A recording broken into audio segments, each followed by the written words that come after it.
pukul 6 waktu Indonesia Tengah. Inilah Radio Republik Indonesia Bau-Bau dengan Warta Cape Town, berita seputar Kepulauan Buton.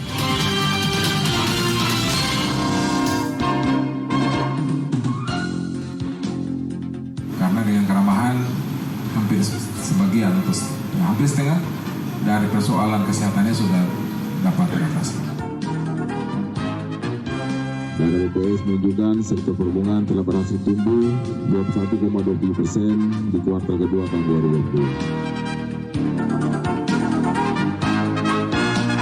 2020. Selamat pagi dari Bukit Wolio Indah, kami sampaikan pokok-pokok berita. Wali Kota Bau-Bau Laude Ahmad Monianse meminta pelayanan di RSUD Bau-Bau harus ramah. Sektor perhubungan mampu memberikan sumbangan positif terhadap pertumbuhan ekonomi nasional. Inilah Warta Cape Town selengkapnya Senin 19 September 2022 bersama saya Siti Nur Hardianti. Mengawali Warta Cape Town pagi ini kami sampaikan update kasus COVID-19 di tanah air. Penularan COVID-19 masih terus terjadi di tanah air. Berdasarkan data yang dihimpun RRI pada Minggu sore 18 September 2022, selama 24 jam terakhir kasus terkonfirmasi positif COVID-19 bertambah sebanyak 1.683 kasus. Dari penambahan kasus tersebut, secara otomatis akumulasi kasus COVID-19 di tanah air sejak ditemukan pada awal Maret 2020 hingga saat ini menjadi 6.408.806 kasus. Adapun jumlah kasus sembuh juga bertambah 667 orang, sehingga total pasien sembuh menjadi 6.223.056 orang. Juga angka kematian bertambah 8 jiwa sehingga total meninggal menjadi 157.892 jiwa. RRI Radio Tangga Bencana COVID-19. Pendengar, Wali Kota Bau-Bau Laude Ahmad Monianse meminta pelayanan di RSUD Bau-Bau harus ramah. Penegasan itu disampaikan Ahmad Monianse karena dirinya punya pengalaman pribadi mencoba merasakan pelayanan kesehatan yang diberikan rumah sakit tersebut. Mengenai hal itu, Afrian Syah melaporkan.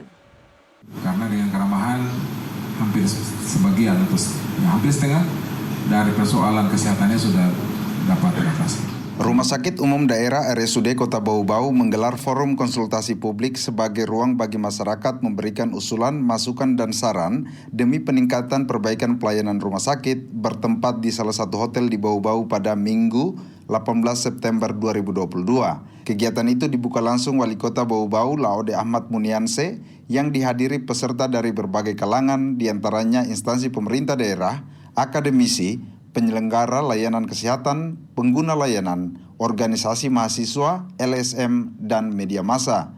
Wali Kota Bau-Bau Laude Ahmad Monianse dalam sambutannya mengapresiasi jajaran RSUD Bau-Bau karena berani membuka ruang diskusi bersama masyarakat demi perbaikan layanan.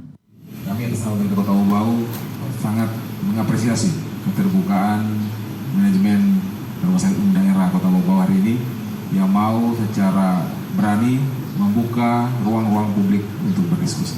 Tentunya ini didasari oleh sebuah niatan bahwa pelayanan rumah sakit harus lebih baik dari sebelumnya sebagai bentuk dari kehadiran negara terhadap pelayanan rakyatnya. Menurut Ahmad Monianse, jika berbicara tentang rumah sakit, hampir semua kalangan memahami karena sudah pernah merasakan pelayanan di rumah sakit. Bahkan orang nomor 1 di Kota Bau-Bau ini mengaku punya pengalaman pribadi ketika mencoba pelayanan di RSUD Bau-Bau. Kala itu, dirinya masih menjabat wakil wali kota dan merasakan pelayanan RSUD Bau-Bau belum sesuai yang diharapkan, terutama dari segi keramahan. Saya coba datang di tengah malam 12:30 untuk membeli obat di apotik. Datang di apotik, perempuan yang jaga. Di sana saya cari obat Fometa. Saya tanya, saya tiba di loket, penjaga loketnya itu membelakangi. Saya bilang, Bu, bisa beli obat apa? Ada Fometa, Bu. Fometa tidak ada, tapi ada yang lain. Terus bilang, main cari Fometa sudah muntah-muntah kan? Tapi dia tidak melihat. Saya bilang belum.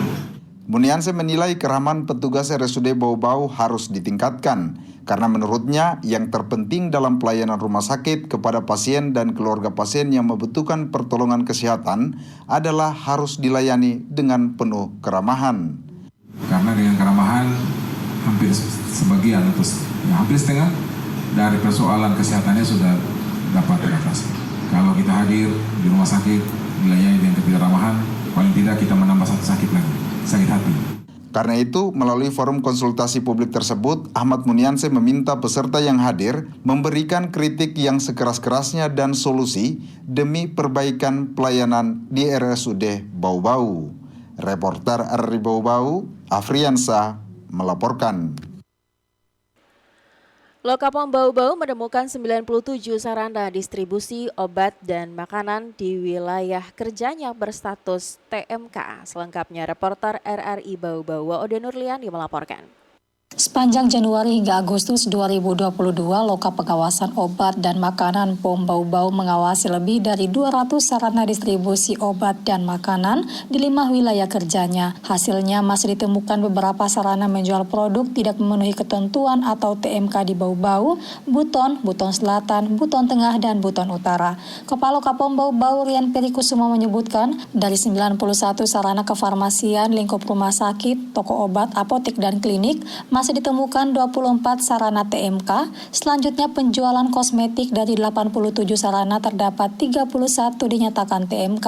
Disusul sarana obat tradisional ditemukan 1 tidak memenuhi ketentuan. Suplemen kesehatan dari 9 sarana diperiksa ada 2 berstatus TMK dan sarana pangan dari 46 terperiksa ada 39 berstatus tidak memenuhi ketentuan. Ya, ini untuk sarana produksi. Selain di sarana distribusi, kami pun memeriksa pengawasan di sarana produksi terkait dengan obat dan makanan. Namun sebagai informasi di wilayah kawasan Lokapom Kota Bau ini untuk sarana produksi yaitu masih didominasi untuk sarana produksi pangan baik tingkat industri rumah tangga maupun sebagian sudah ada yang bisa mencapai level industri pangan atau memiliki izin edar EUD serta 1 sarana produksi kosmetik. Untuk itu, Lokapom Bau-Bau terus memberikan pendampingan dan pembinaan hingga sanksi agar angka temuan sarana dan distribusi berbagai produk memenuhi ketentuan dan angka TMK terus menurun setiap tahun. Selain pengawasan, pihaknya memberikan pendampingan kepada sarana agar memenuhi standar cara produksi pengolahan yang baik seperti kosmetik, obat tradisional, dan suplemen kesehatan.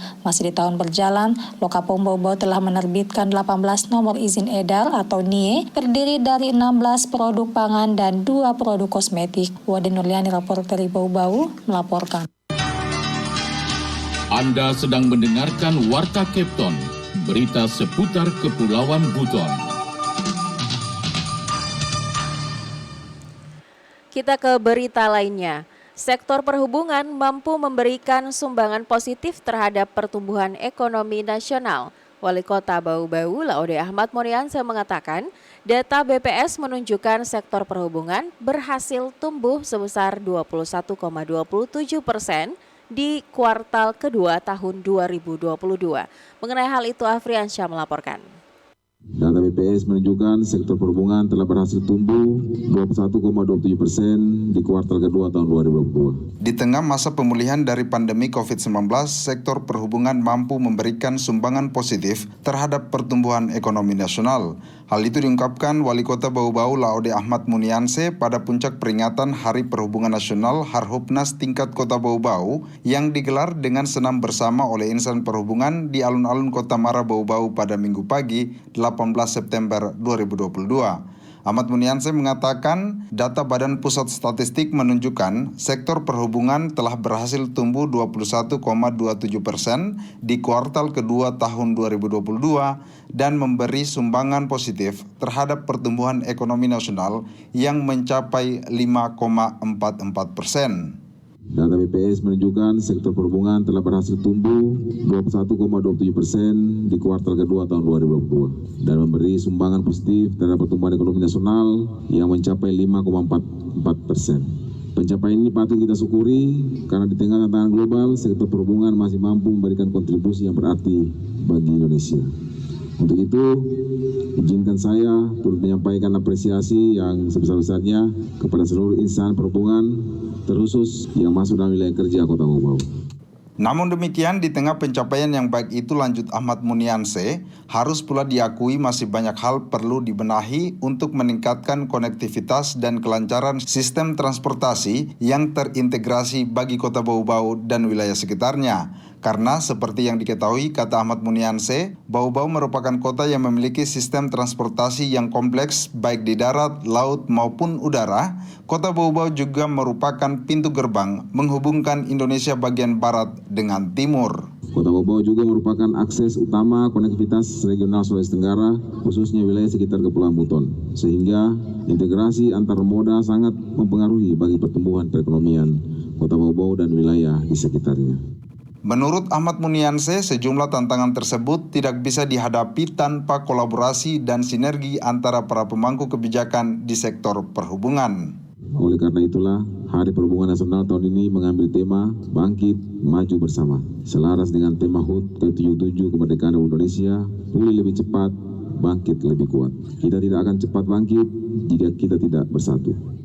Karena itu, Ahmad Munianse mendorong seluruh stakeholder mengambil peran untuk berkolaborasi membangkitkan kembali sektor perhubungan. Semua itu, kata Ahmad Munianse, demi menopang berbagai sektor kehidupan masyarakat yang akan berdampak pada terwujudnya kesejahteraan, terlebih dalam mewujudkan Kota Bau Bau yang maju, sejahtera, dan berbudaya.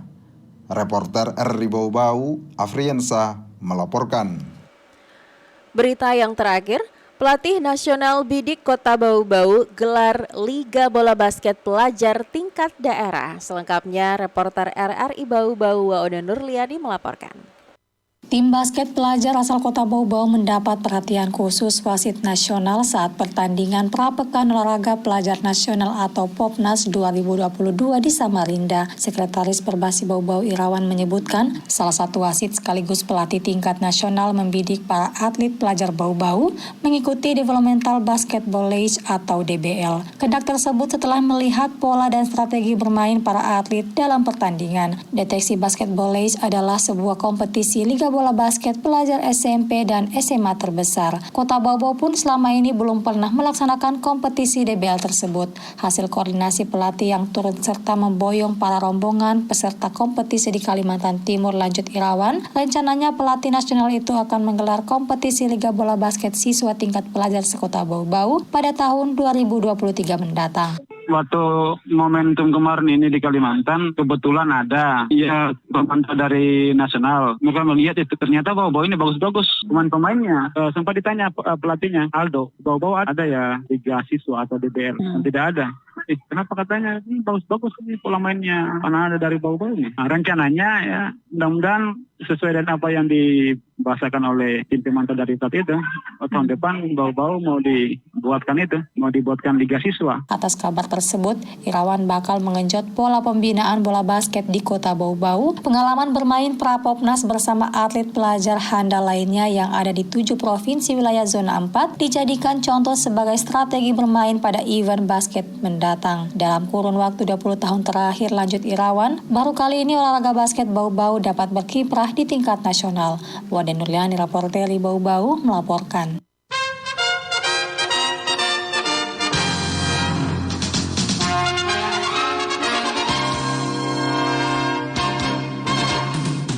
Sebelum kami akhiri Warta Kepton pagi ini, kembali kami sampaikan pokok-pokok berita. Wali Kota Bau Bau Laude Ahmad Munianse meminta pelayanan di RSUD Bau Bau harus ramah. Sektor perhubungan mampu memberikan sumbangan positif terhadap pertumbuhan ekonomi nasional.